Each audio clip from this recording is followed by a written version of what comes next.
إن الحمد لله نحمده ونستعينه ونستغفره ونعوذ بالله من شرور أنفسنا ومن سيئات أعمالنا. من يهده الله فلا مضل له ومن يضلله فلا هادي له. وأشهد أن لا إله إلا الله وحده لا شريك له وأشهد أن محمدا عبده ورسوله صلى الله تعالى عليه وعلى آله وصحبه وسلم تسليما كثيرا. أما بعد، فإن خير الحديث كتاب الله وخير الهدي هدي محمد صلى الله عليه وسلم وشر الأمور محدثاتها وكل محدثة بدعة وكل بدعة ضلالة وكل ضلالة في النار. أما بعد، فأعوذ بالله من الشيطان الرجيم. بسم الله الرحمن الرحيم. ولنبلونكم بشيء من الخوف والجوع ونقص من الأموال والأنفس والثمرات وبشر الصابرين الذين إذا أصابتهم مصيبة قالوا إنا لله وإنا إليه راجعون أولئك عليهم صلوات من ربهم ورحمة وأولئك هم المهتدون. মহান আল্লাহর যাবতীয় প্রশংসা, যে আল্লাহ আমাদেরকে সৃষ্টি করেছেন এবং যিনি আমাদেরকে মরণ দান করে থাকেন। দরুদ ও সালাম নাযিল হোক নবী মুহাম্মদুর রাসূলুল্লাহ সাল্লাল্লাহু আলাইহি সাল্লামের উপর, যিনি সর্বোত্তম মানুষ, সৃষ্টির সেরা হলেও তাঁকেও মরণ ছাড়েন। আল্লাহুম্মা সাল্লি আলাইহি আল্লাহুম্মা বারিক আলাইহি। আলোচনা গত সপ্তাহ থেকে আমরা শুরু করেছিলাম মরণ এবং জানাজার বিধিবিধান সম্পর্কে। এ সম্পর্কে অনেক কথাই রয়েছে, সেই জন্য এক দুই দিনে বা এক দুই চার দিনের আলোচনায় শেষ করা খুব অসম্ভব, যার কারণে কয়েকদিন বা কয়েকটি প্রোগ্রামে আমরা আমাদের এই বিষয়বস্তুকে শেষ করব ইনশাআল্লাহ। আজকে দ্বিতীয় দিন এই জানাজার বিধিবিধান সম্পর্কে বা মাইয়াতের মাসলা মাসাইল সম্পর্কে। আল্লাহ রাব্বুল আলামিন সূরা বাকারার 155 নম্বর আয়াত থেকে 57 নম্বর আয়াতে ইরশাদ করেছেন, ওয়ালানাবলুওয়ান্নাকুম বিশাইইম মিনাল খাউফি ওয়াল জু'। হে মানুষ, তোমাদেরকে অবশ্যই আমি পরীক্ষা করব। বিশাইইম মিনাল খাউফ, ভয় ভীতির দ্বারা। মাঝে মাঝে মানুষ ভীত সন্ত্রস্ত হয়, মনে ভয় ঢুকে পড়ে, শত্রু বলে বিভিন্ন রকমের শত্রু মানুষের রয়েছে, ভীত সন্ত্রস্ত করে। বিশাইইম মিনাল খাউফ ওয়াল জু', ক্ষুধার মাধ্যমে। মাঝে মাঝে ক্ষুধার্ত রেখে তোমাদেরকে পরীক্ষা করব। আল্লাহ রাব্বুল আলামিন দারিদ্রতার মাধ্যমে মানুষের পরীক্ষা করে থাকেন, এই আয়াত স্পষ্ট করে। ওয়া নাকসিম মিনাল আমওয়াল, এবং ধন সম্পদের অভাব, ধন সম্পদের ঘাটতি, প্রয়োজন পুরা হচ্ছে না, এর মাধ্যমেও। ওয়াল আনফুস, এবং মানুষের জীবন নফসের ঘাটতি বা অভাবের মাধ্যমে, অর্থাৎ মৃত্যুর মাধ্যমে, প্রাণনাশের মাধ্যমে। হঠাৎ করে নিজে আপনি অথবা আপনার আপনজনের প্রাণের নাশ হবে, মৃত্যুবরণ করবে, এর মাধ্যমে আল্লাহ রাব্বুল আলামিন পরীক্ষা করে থাকেন। ওয়া নাকসিম মিনাল আমওয়ালি ওয়াল আনফুস ওয়াস সামারাত, এবং ফলমূলের অভাবের মাধ্যমে। ফলের গাছ রয়েছে, ফল কিন্তু গাছে ফলের ফলন নেই, এর মাধ্যমে আল্লাহ রাব্বুল আলামিন মানুষের পরীক্ষা করে থাকেন। যাদের বিভিন্ন ফলের বাগান রয়েছে, তারা কত আশা আকাঙ্ক্ষা নিয়ে থাকে যে সিজন আসছে, সিজন আমাদের প্রয়োজন মেটানো যাবে। অনেক প্রয়োজন রয়েছে, যে প্রয়োজনগুলি আমের ফলগুলি হলে, খেজুর হলে, এই হলে, সেই হলে মেটানো সম্ভব হবে। অনেক সময় আল্লাহ রাব্বুল আলামিন মানুষের আশা পূরণ করেন না, এর মাধ্যমে পরীক্ষা করেন মানুষের সামারাত। এসব বিপদ আপদের ক্ষেত্রে মানুষ যেসবের সম্মুখীন হয়ে থাকে বিভিন্ন সময়ে, আল্লাহ রাব্বুল আলামিন পরীক্ষা করে থাকেন। এবং সুসংবাদ রয়েছে এই ক্ষেত্রে তাদের জন্য। আল্লাহ ইরশাদ করেছেন, ওয়াবাশশিরিস সাবিরিন। হে নবী মুহাম্মদ সাল্লাল্লাহু আলাইহি সাল্লাম, ধৈর্যশীলদেরকে, যারা এসব আফত বিপদে, বালা মুসিবতে, পরীক্ষায় তারা ধৈর্য ধারণ করে, দুঃখ কষ্টে ধৈর্য ধারণ করে তাদেরকে সুসংবাদ দিয়ে দেন। আল্লাহ রাব্বুল আলামিনের পক্ষ থেকে খাস মদদের, শান্তির এবং আল্লাহর রহমত, দয়ার। ধৈর্যশীল কারা? কেমন করে ধৈর্য প্রকাশ করতে হবে? আপদে বিপদে কারো প্রাণ নাশ হলো, কোন রকমের আর্থিক বালা মুসিবত আসলো, ফসলাদির ওপর বালা মুসিবত আসলো, ধনজনের উপর বালা মুসিবত আসলো, ধৈর্য ধারণকারী হইতে হবে, তাহলে সুসংবাদ রয়েছে। আল্লাহ রাব্বুল আলামিন নবীকে সুসংবাদ দিতে বলেছেন।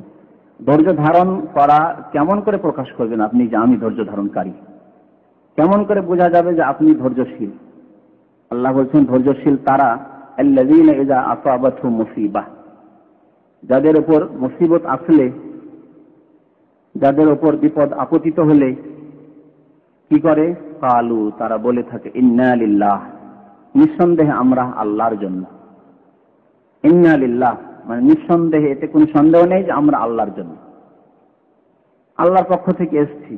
আল্লাহ রাব্বুল আলামিন আমাদের সব কিছুর মালিক, আমাদের ধন সম্পদ, আত্মীয় স্বজন যা কিছু রয়েছে, বা নিজের নফস, নিজের জীবন, সবকিছুর মালিক আল্লাহ রাব্বুল আলামিন, সবকিছু আল্লাহর দান।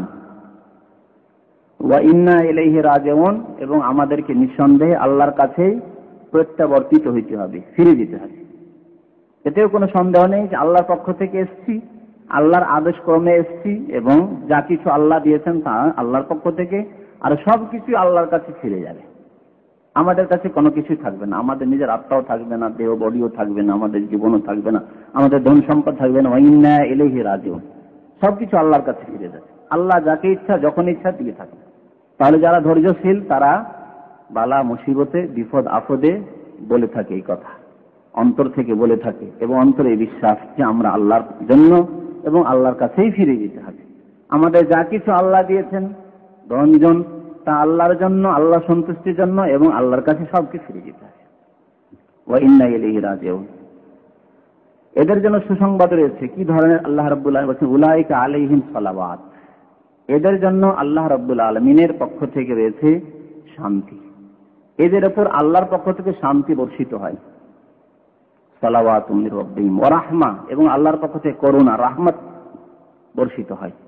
শান্তি এবং রহমত আল্লাহর পক্ষ থেকে বর্ষিত হয় ধৈর্যশীলদের ওপর, যারা বলে ইন্না লিল্লাহি ওয়া ইন্না ইলাইহি রাজিউন। এটি হচ্ছে কোরআনের শিক্ষা যে বালা মুসিবতে, বিপদে আপদে বলতে হবে ইন্না লিল্লাহি ওয়া ইন্না ইলাইহি রাজিউন। হাদিসের চাইতে বাড়তি কিছু দোয়া রয়েছে, যা পরে বলবো ইনশাআল্লাহ। ওয়া উলাইকা হুমুল মুহতাদুন, এবং এরাই হচ্ছে সুপথগামী, সঠিক পথ প্রাপ্ত, হেদায়াত প্রাপ্ত, সঠিক পথের উপর কায়েম তারা, যারা সবকিছুকে মনে করে যে আল্লাহর পক্ষ থেকে, এবং সবকিছুই আল্লাহর কাছে ফিরে যেতে হবে। আল্লাহ যাকে ইচ্ছা যখন ইচ্ছা যা ইচ্ছা দান করে থাকেন, আবার যখন ইচ্ছা যা ইচ্ছা নিয়ে থাকেন আল্লাহ রাব্বুল আলামিন। এসবের উপর সন্তুষ্ট থাকে। যারা মৃত ব্যক্তির সামনে উপস্থিত থাকবে তাদের জন্য কি কি করা যায়? কিছু আছে করা জরুরি, যেগুলো গত সপ্তাহে আলোচনা হয়েছে। কি কি করা যায়? যখন মাইয়িত মারা গেল তখন তার মুখমণ্ডল খুলে দেখা, গত সপ্তাহে বলেছিলেন সাথে সাথে দেহ ঢেকে দিতে হবে। কিন্তু কারো যদি দেখার ইচ্ছা হয় মাইয়িতকে, মুখমণ্ডল খুলে দেখতে পারবে, এবং সেই মাইয়িতকে চুম্বন দিতে পারে। মাইয়িতের কপালে, মাথায়, মুখমণ্ডলে চুম্বন দিতে পারে, এবং 3 দিন পর্যন্ত মৃত ব্যক্তির ওপর কান্নাকাটি করতে পারে। কান্নাকাটি করতে পারে, কিন্তু বিনা শব্দে, সশব্দে নয়। সশব্দে আওয়াজ করে কান্না করাকে বলা হয়েছে রোদন করা, নিয়াহা, যেটি নিষিদ্ধ, যেটি হারাম। এ সম্পর্কে বেশ কিছু হাদিস রয়েছে। হযরত জাবের রাদিয়াল্লাহু তাআলা আনহু একটি হাদিস বর্ণনা করছেন। গত সপ্তাহে তার কিছু হাদিস পেশ করেছিলাম। একটি হাদিস রয়েছে যে যখন তার আব্বা উহুদের প্রান্তে শহীদ হয়ে গেলেন, লাম্মা কুতিলা আবি, আমার আব্বা যখন শহীদ হয়ে গেলেন, তখন আমি আমার আব্বাকে দেখতে গেলাম। জাআলতু আকশিফু সাওবা আন ওয়াজহিহি, কাপড়টি দিয়ে মুখ ঢাকা ছিল, কাপড়কে বারবার করে সরিয়ে দিয়ে আমার আব্বাকে বারবার দেখছিলাম। ছোট ছিল, বারবার করে আমার আব্বাকে দেখছিলাম। ও আবকি, এবং কান্না করছিলাম। ও নাহাউনি, লোকেরা আমাকে নিষেধ করছিল, সাহাবায়ে কেরাম নিষেধ করছিলেন, না না না বারবার এরকম খুলতে হবে না, এই কান্না করতে হবে না, কান্না করতে নিষেধ করছিলেন, এবং বারবার করে খুলতে নিষেধ করছিলেন। ওয়ান নবী সাল্লাল্লাহু আলাইহি ওয়াসাল্লাম লা ইয়ানহানি, তবে নবী করিম সাল্লাল্লাহু আলাইহি ওয়াসাল্লাম সেখানে উপস্থিত ছিলেন, আমাকে নিষেধ করছিলেন না, তিনি নিষেধ করেননি। তাহলে বোঝা গেল যে মৃত ব্যক্তির মুখমণ্ডল খুলে প্রয়োজনে দেখা এবং তার জন্য কান্না করা জায়েজ। ফামারা বিহিন নবী সাল্লাল্লাহু আলাইহি ওয়াসাল্লাম, তারপরে নবী করিম সাল্লাল্লাহু আলাইহি ওয়াসাল্লামের আদেশ হলো যে লাশকে ওঠানো হোক দাফনের জন্য। তখন আমার আব্বার লাশকে উঠিয়ে নেওয়া হলো। ফাজালাত আম্মাতি ফাতেমা তাবকি, আমার ফুফু ছিল ফাতেমা। জাবের বলছেন যে আমার ফুফু ছিল ফাতেমা, সেও খুব কান্না করছিল। নবী করিম সাল্লাল্লাহু আলাইহি ওয়াসাল্লাম কান্না করতে নিষেধ করেননি, বরং কি বলেছেন, তাবকিন আওলা তাবকিন, তোমরা কাঁদো বা না কাঁদো, তোমরা মৃত ব্যক্তির ওপর কাঁদো বা না কাঁদো। মা যালাতিল মালায়েকা তুযিল্লুহু বিআজনিহাতিহা হাত্তা রাফাতুমু, বুখারী মুসলিম শরীফের হাদিস। বিশেষ করে হযরত জাবেরের আব্বা শহীদ ওহদের মাঠে, তার সম্পর্কে নবী করিম সাল্লাল্লাহু আলাইহি ওয়াসাল্লাম বলছেন যে এই আব্দুল্লাহর জন্য কান্না করো আর না করো, কান্না করার কোনো প্রয়োজন করে না, সে তার লক্ষ্য উদ্দেশ্যে পৌঁছে গেছে, তার গন্তব্যস্থান জান্নাতুল ফিরদাউসে পৌঁছে গেছে, সে জান্নাত প্রাপ্ত। মা যালাতিল মালায়েকা তুযিল্লুহু বিআজনিহাতিহা, যখন থেকে সে শহীদ হয়ে রৌদ্রে পড়েছিল তখন থেকে ফেরেশতা নিজের ডানা দিয়ে ছায়া করে রয়েছে। তুযিল্লুহু বিআজনিহাতিহা, ফেরেশতার ডানা দিয়ে ছায়া করে রয়েছে, রৌদ্র লাগতে দিচ্ছে না শহীদের লাশ। হাত্তা রাফাতুমুহু, যতক্ষণ পর্যন্ত তোমরা এই লাশকে উঠিয়ে নাওনি ফেরেশতা ছায়া করেছিল। এ হচ্ছে মর্যাদা শহীদের একটি দৃষ্টান্ত, একজন শহীদের। মা আয়েশা রাদিয়াল্লাহু তাআলা আনহা বর্ণনা করছেন যে নবী করিম সাল্লাল্লাহু আলাইহি ওয়াসাল্লাম যখন ইন্তেকাল হয়ে গেল, আবু বকর রাদিয়াল্লাহু তাআলা আনহুর বাড়িটি দূরে ছিল, তিনি দূর থেকে আসছিলেন, সংবাদ পেলেন যে আল্লাহর রাসূল ইন্তেকাল হয়ে গেছে, ছুটে আসলেন। আসার পরে বলছেন, আকবাল আবু বকরিন আলা ফারসিহি মিন মাসকানি বিসুনহ, সুনহ নামক মদিনার এক কিনারায় দূরে মসজিদ নববী থেকে তিনি বাস করছিলেন, সেখান থেকে ঘোড়ায় চড়ে তাড়াতাড়ি পৌঁছিলেন। হাত্তা নাযালা ফাদাখালা মসজিদা, ঘোড়া থেকে নেমে মসজিদে ঢুকে পড়লেন। ওমর ইয়াকাল্লাবুন নাস, দেখলেন আবু বকর রাদিয়াল্লাহু তাআলা আনহু যে হযরত তোমার লোকদের সাথে কথাবার্তা বলছে এবং হযরত তোমার বেখেয়াল হয়ে গেছে। নবী করিম সাল্লাল্লাহু আলাইহি ওয়াসাল্লাম ইন্তেকালের কথা শুনে তার কোনো হুঁশ জ্ঞান নেই।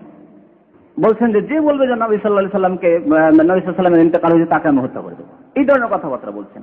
কোনো খেয়াল নেই যে নবী সাল্লাল্লাহু আলাইহি ওয়াসাল্লাম ইন্তেকাল, প্রত্যেক মানুষের ইন্তেকাল হয়, তার ইন্তেকাল হয়ে গেছে, খেয়াল নেই কিছু, এই ধরনের কথাবার্তা বলছেন।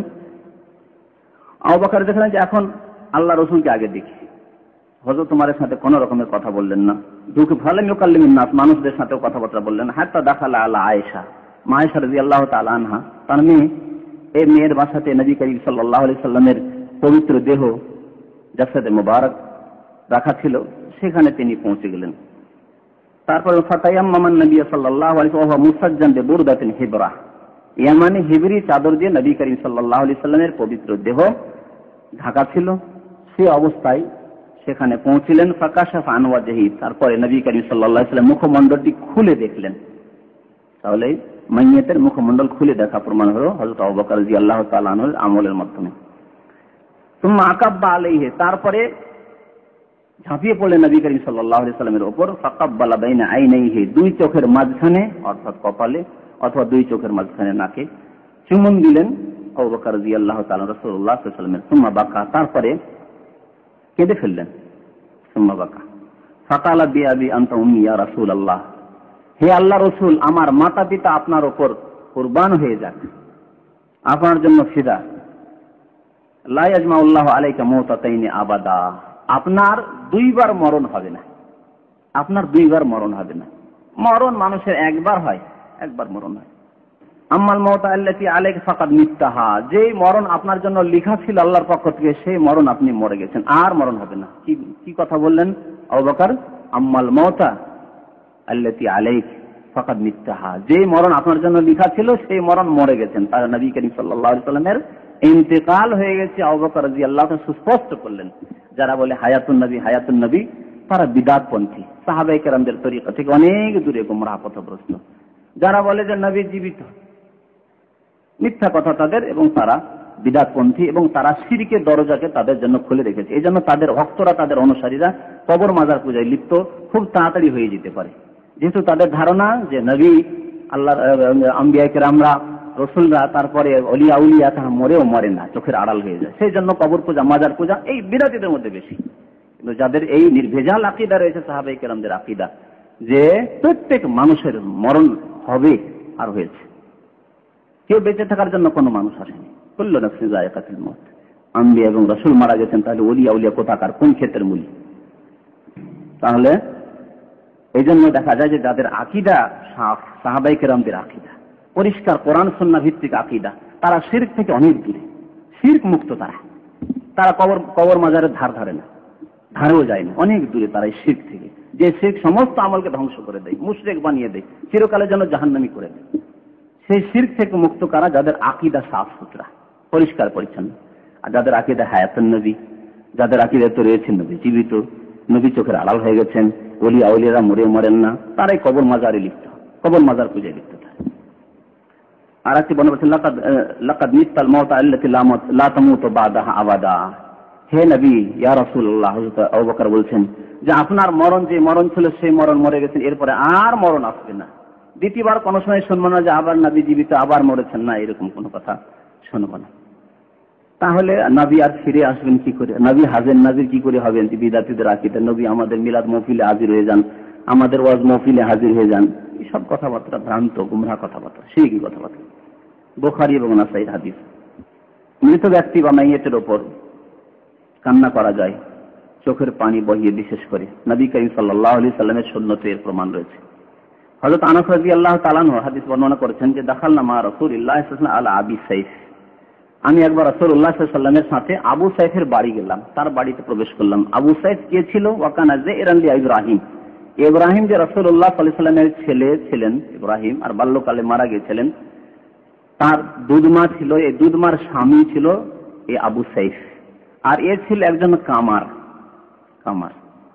ফাখাযা রাসূলুল্লাহ সাল্লাল্লাহু আলাইহি ওয়াসাল্লাম ইব্রাহিম ফাকাব্বালাহু ওয়া শাম্মাহু।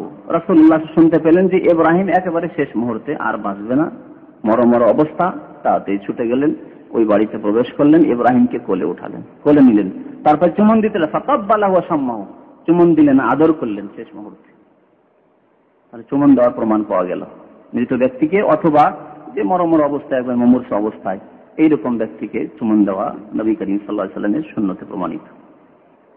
সুম্মা দাখালনা আলাইহি বা'দা যালিকা, তারপরে আমরা প্রবেশ করলাম, আল্লাহ রাসূল প্রথম প্রবেশ করলেন, তারপরে আমরা প্রবেশ করলাম। ওয়া ইব্রাহিম ইয়াজুদু বিনাফসি, দেখলাম গিয়ে সচক্ষে যে ইব্রাহিম আলাইহিস সালামের তখন রূহ কবজ হচ্ছে, শেষ মুহূর্তে, ইন্তেকালের মুহূর্ত। ফাজাআলাত আইনা রাসূলিল্লাহ সাল্লাল্লাহু আলাইহি ওয়াসাল্লাম তাজরিফান, দেখলাম যে রাসূলুল্লাহ সাল্লাল্লাহু আলাইহি ওয়াসাল্লামের দুই চক্ষু দিয়ে অশ্রু প্রবাহিত, কান্না করছেন। ফাকাল আব্দুর রহমান বিন আওফ, আব্দুর রহমান বিন আওফ সাহাবী, অবাক হচ্ছেন, নতুন নতুন তো দেখেননি কোনদিন, রাসূলুল্লাহ সাল্লাল্লাহু আলাইহি ওয়াসাল্লামকেও কান্না করতে দেখেননি। ওয়া আনতা ইয়া রাসূলুল্লাহ, হে আল্লাহর রাসূল, আপনিও কান্না করে ফেললেন, আপনিও কেঁদে ফেললেন। ওয়া আনতা ইয়া রাসূলুল্লাহ, ফাকাল ইয়া ইবনে আওফ, নবী সাল্লাল্লাহু আলাইহি ওয়াসাল্লাম বললেন যে হে আব্দুর রহমান বিন আওফ, ইন্নাহা রাহমা, এটি হচ্ছে দয়া, এটি হচ্ছে দয়ার প্রমাণ। মানুষ যে কেঁদে ফেলে আপনজনের জন্য, এটি দয়ার প্রমাণ। রহমত, আমার অন্তরে দয়া রয়েছে, এর প্রমাণ করে, এটি নিষিদ্ধ না। সুম্মা আতবাহা বিউখরা, আবার চুমন দিলেন। ফাকালা ইন্নাল আইনা তাদমা, নবী সাল্লাল্লাহু আলাইহি ওয়াসাল্লাম বললেন যে মানুষের চক্ষু, যখন মানুষের উপর বিপদ আপদ আসে, যখন আপনজন কেউ মারা যায়, কাউকে হারিয়ে ফেলে, তখন চক্ষু দিয়ে অশ্রু প্রবাহিত হয়, তাদমা, চক্ষু দিয়ে অশ্রু প্রবাহিত হয়। ওয়াল কলবু ইয়াহজান, অন্তর মানুষের কলব দুঃখিত হয়, শোকার্ত হয়। ওয়ালা নাকুলু ইল্লা মা ইউরদি রাব্বানা, তবে আমরা এমন কথা বলবো না, অবাঞ্ছিত কথা, যাতে আল্লাহ অসন্তুষ্ট হন, এমন কথা বলবো না।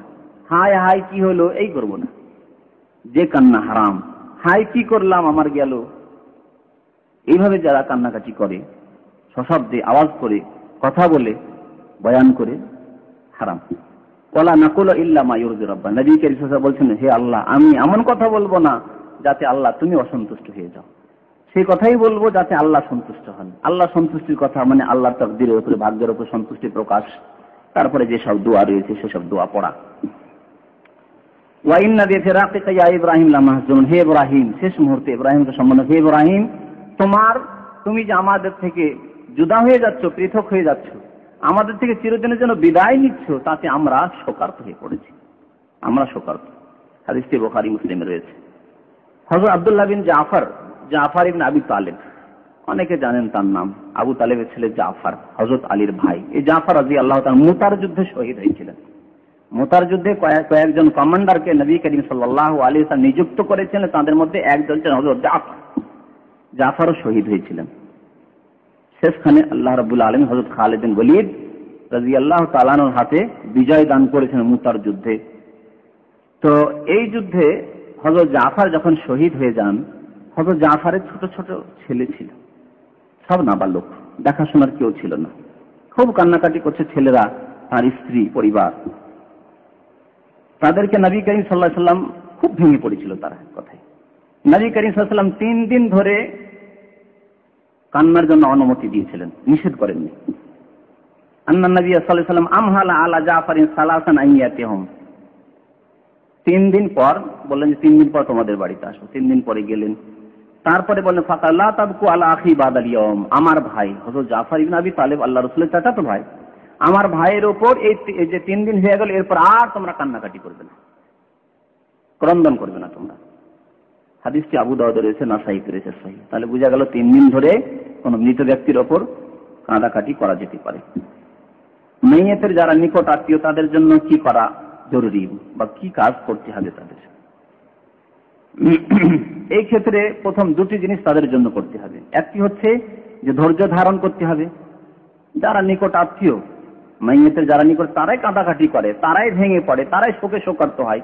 সুতরাং তাদেরকে প্রথমে ধৈর্য ধারণ করতে হবে। দূরের লোকেরা তো স্বাভাবিক, দূরের আত্মীয় মারা গেছে বা কোনো মুসলিম ভাই মারা গেছে, স্বাভাবিক ধৈর্য ধরবেন। কিন্তু আপন জন যদি কেউ মারা যায় তাহলে মানুষ অনেক সময় ভেঙে পড়বে। প্রায় দেখা যায় যে মানুষ একেবারে শোকে শোকার্তে ভেঙে পড়ে। সেই জন্য তাদেরকে প্রথম ধৈর্য ধরতে বলা হয়েছে, এবং প্রথম খানে ধৈর্য ধরতে হবে। এমন না যে কাঁদাকাটি করলাম বেশ কিছুদিন তারপরে ধৈর্য ধরলাম, না না, কাঁদাকাটি প্রথমেই বন্ধ করে যথাসাধ্য ধৈর্য ধারণ করতে হবে। এবং আল্লাহ যা নির্ধারিত করেছেন ভাগ্যে, তাকদীরে, তার উপর সন্তুষ্টি প্রকাশ করতে হবে। এই ক্ষেত্রে আয়াত কি পাঠ করেছি, ওয়ালা নাবলুওয়ান্নাকুম বিশাইইন মিনাল খাউফি ওয়াল জু'i ওয়া নাকসিম মিনাল আমওয়ালি ওয়াল আনফুস ওয়াস সামারাতি ওয়া বাশশিরিস সাবিরিন। ধৈর্যশীলদের জন্য সুসংবাদ রয়েছে, যারা বলে আল্লাযীনা ইযা আসাবাতহুম মুসিবা ক্বালু ইন্না লিল্লাহি ওয়া ইন্না ইলাইহি রাজিউন। এই ক্ষেত্রে অনেকগুলি হাদিস রয়েছে ধৈর্য ধারণের ক্ষেত্রে। একটি হাদিস রয়েছে বুখারীতে, আনাস রাদিয়াল্লাহু তাআলা আনহু বর্ণনা করেছেন যে রাসূলুল্লাহ সাল্লাল্লাহু আলাইহি ওয়াসাল্লাম একবার রাস্তা দিয়ে হেঁটে যাচ্ছিলেন, দেখলেন যে এক মহিলা খুব কাঁদাকাটি করছে, খুব কাঁদাকাটি করছে কবরের পাশে, আপনজন কেউ মারা গেছে। ফাকাল আল্লাহ, রাসূলুল্লাহ বললেন সেই মহিলাকে, ইত্তাকিল্লাহ ওয়াসবিরি, আল্লাহকে ভয় করো এবং ধৈর্য ধারণ করো। ঘরে তো কাঁদাকাটি করেছো, কবরের কাছেও কাঁদাকাটি করতে চলে এসছে, আল্লাহকে ভয় করো, ধৈর্য ধারণ করো। তখন সে মহিলা কিন্তু রাসূলুল্লাহ সাল্লাল্লাহু আলাইহি ওয়াসাল্লামকে কোনোদিন দেখেনি, মুসলমান হয়েছে শুনে শুনে, দেখেনি। যে দুঃখের অবস্থায় মানুষ কথা বলে থাকে ওই রকম সেও বলেছে, এলাইকে আননি, যাও যাও তুমি যাও, তোমার কি কষ্ট হচ্ছে? আর যার মারা গেছে আপনার, সে বুঝে, সে কষ্ট বুঝে। এলাইকে আননি ফাইন্নাকা লাম তুসাব্বি মুসিবাতি, আমার মুসিবত তোমার উপর আসেনি তো তুমি বুঝবে বা কি করে, বলে ফেলেছে সেই মহিলা। কাল ওয়ালাম তার, কিন্তু চিনতে পারেনি সেই মহিলা নবী করিম সাল্লাল্লাহু আলাইহি ওয়াসাল্লাম। ফাকিল লাহা, পরে রাসূলুল্লাহ সাল্লাল্লাহু আলাইহি ওয়াসাল্লাম চলে গেছেন, তারপরে তাকে বলা হচ্ছে যে কাকে বললে এইসব কথা? তিনি তো রাসূলুল্লাহ সাল্লাল্লাহু আলাইহি ওয়াসাল্লাম, তার কলমা পড়ে তুমি মুসলমান হয়েছো, লা ইলাহা ইল্লাল্লাহ মুহাম্মাদুর রাসূলুল্লাহ তুমি শাহাদাত দিয়েছো, তুমি এরকম কথা বললে? নবী সাল্লাল্লাহু আলাইহি ওয়াসাল্লাম তোমাকে উপদেশ দিচ্ছিলেন, ভালো কথা বলছিলেন। ফাআখাযাহা মিসলাল মউত। হযরত আনাস বলছেন যে এই কথা শুনেছি, তিনি নবী ছিলেন, এই কথা শুনে মনে হচ্ছে যে মরণ তাকে ধরে ফেলেছে। মানুষ যেমন মরণ থেকে পালাবার চেষ্টা করে, করলাম তো করলাম, আরে করলাম তো করলাম, নবীকে এরকম কথাবার্তা বলে দিলাম, মুসলমানই থাকবো না, শেষ শেষ গেল ঈমান। এ ছুটেছে, কি করবো, কি করে ছুটে চলেছে নবী করিম সাল্লাল্লাহু আলাইহি ওয়াসাল্লামের বাড়ির দিকে। ফাতাত বাবা রাসূলুল্লাহ সাল্লাল্লাহু আলাইহি ওয়াসাল্লাম, রাসূলুল্লাহ সাল্লাল্লাহু আলাইহি ওয়াসাল্লাম দরজায় এসে উপস্থিত, এসে দেখেন ফালাম তাজিদ ইনদাহু বাওয়াবিন, আল্লাহ রাসূলের কোনো সিকিউরিটি নেই, বাড়ির গেটে কোনো পাহারাদার নেই, কোনো পাহারা নেই যে কেউ অনুমতি নিয়ে প্রবেশ করতে পারে। ফাকালাত ইয়া রাসূলুল্লাহ, সেই মহিলা এসে বলছে, হে আল্লাহর রাসূল, ইন্নী লাম আরিফ, আপনাকে চিনতে পারিনি, বেয়াদবি করেছি, মাফ করবেন ইয়া রাসূলুল্লাহ। ফাকাল রাসূলুল্লাহ সাল্লাল্লাহু আলাইহি ওয়াসাল্লাম, রাসূলুল্লাহ সেই মহিলাকে তখন উপদেশ দিলেন, দেখো ধৈর্য সবাই ধরে, কিন্তু আসল ধৈর্য কোনটি? ইন্নামাস সাবরু ইনদা সাদমাতিল উলা, ধৈর্য ধারণ করতে হয় প্রথম আঘাতের সময়। প্রথম যে আঘাত হয় সেই আঘাতের সময় ধৈর্য ধারণ করতে হয়। হঠাৎ করে খবর পেলেন অমুক মারা গেছে, আমার আব্বা মারা গেছে, আমার আম্মা মারা গেছে, আমার ছেলে মারা গেছে, আমার ছেলের অ্যাক্সিডেন্ট হয়ে গেছে, তখনই ধৈর্য ধরতে হবে। এটি হচ্ছে আসল সাবর। আর কাঁদাকাটি করলেন, আর যত নাজায়েজ কাজ করতে হয় তাও করলেন, তারপরে 2 দিন 4 দিন পরে তখন ধৈর্য ধরছেন না, এর নাম ধৈর্য ধরা নয়। ইন্নামাস সাবরু ইনদা সাদমাতিল উলা, বুখারী মুসলিমের হাদিস। বিশেষ করে ছেলে সন্তান, ছেলে মেয়ে যদি মারা যায়, সন্তান সন্ততি যদি মারা যায়, আর এর উপর যদি ধৈর্য ধারণ করে, যেহেতু মানুষের সবচাইতে নিকটের এবং আপনজন প্রিয়, যাদের জন্য মানুষ ভেঙে পড়ে, তা হচ্ছে ছেলে মেয়ে।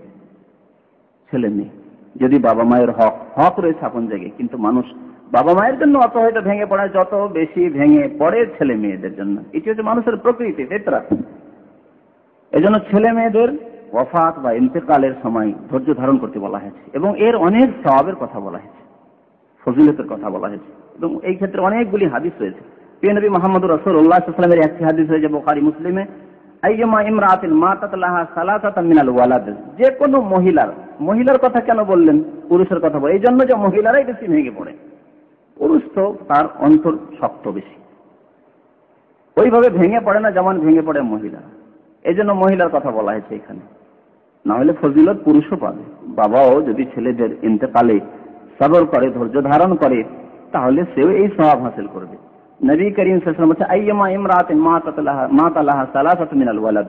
যে কোনো মহিলা তার যদি 3টি ছেলে মারা যায়, 3টি ছেলে যদি মারা যায়, কানু হিজাবাম মিনান নার, তাহলে এই 3টি ছেলে তার জন্য জাহান্নামের পর্দা স্বরূপ হয়ে যাবে, জাহান্নামে যেতে দেবে না এই ছেলেরা। কালাত ইমরাতুন, এক মহিলা বলল, ইয়া রাসূলুল্লাহ ওয়া ইসনান, ওই মহিলার 2টি ছেলে মারা গিয়েছিল, ভাবছি যে আমি কি ফজিলত পাবো না? ইয়া রাসূল, 2টি ছেলে যদি মারা যায় তো কি হবে? রাসূলুল্লাহ বলেন, ওয়া ইসনান, 2টো ছেলেও যদি মারা যায়, 2টো মেয়েও যদি মারা যায়, আর যদি ধৈর্য ধারণ করে, তাহলে জাহান্নাম থেকে পর্দা তৈরি করে দেবে, পর্দা হয়ে যাবে, জাহান্নামে যেতে দেবে না সেই নাবালক ছেলেরা। তিনি মুহাম্মদুর রাসূলুল্লাহ আরেকটা হাদিস বলছেন, ইন্নাল্লাহ লা ইয়ারদা লিআবদিহিল মুমিন, আল্লাহ বান্দার জন্য, মুমিন বান্দার জন্য সন্তুষ্ট হন না অতক্ষণ পর্যন্ত।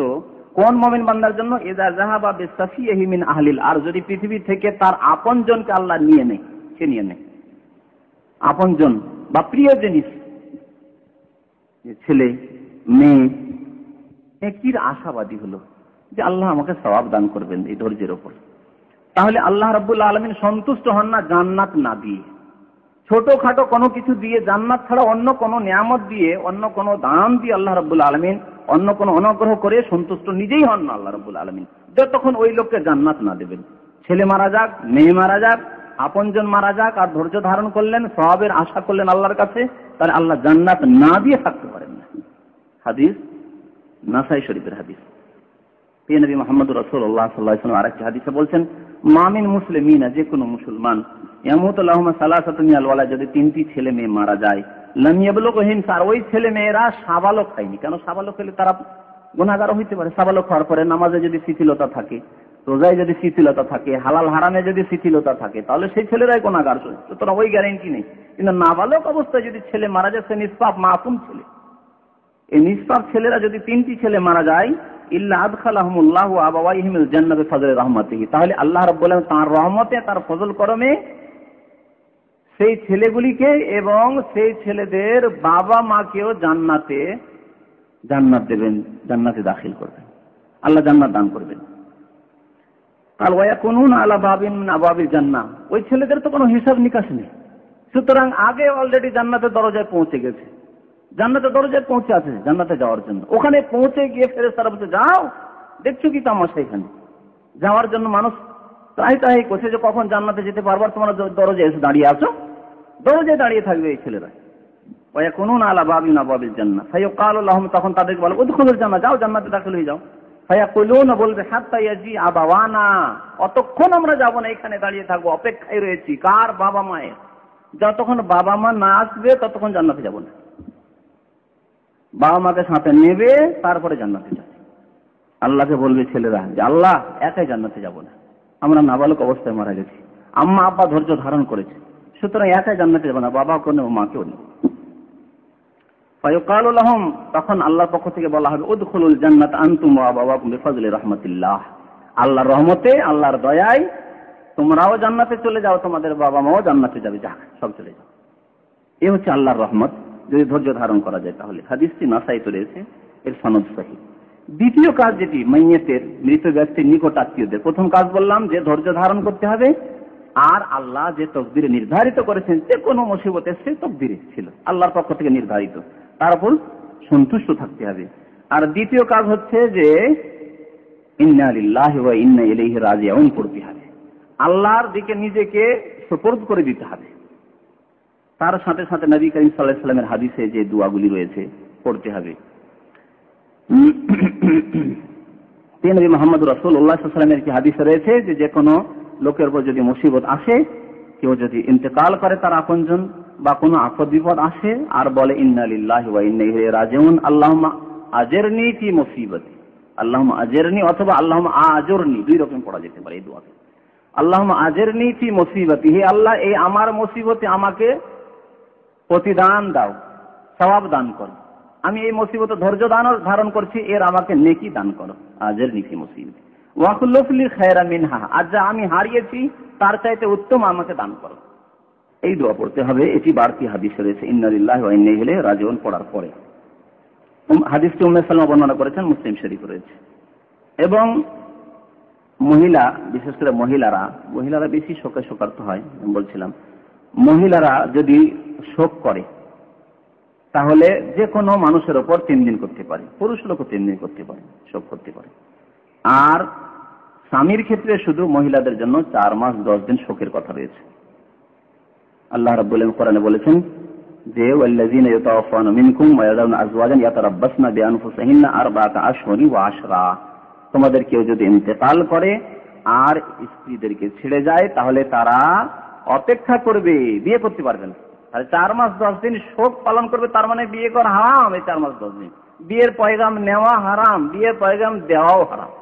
কোন বিধবা মহিলাকে 4 মাস 10 দিনের মধ্যে বিয়ের পয়গাম দেবেন, পয়গাম দেওয়া পর্যন্ত হারাম, পয়গাম নেওয়া হারাম, এই সম্পর্কে আলোচনা করা হারাম, শোকে রয়েছে।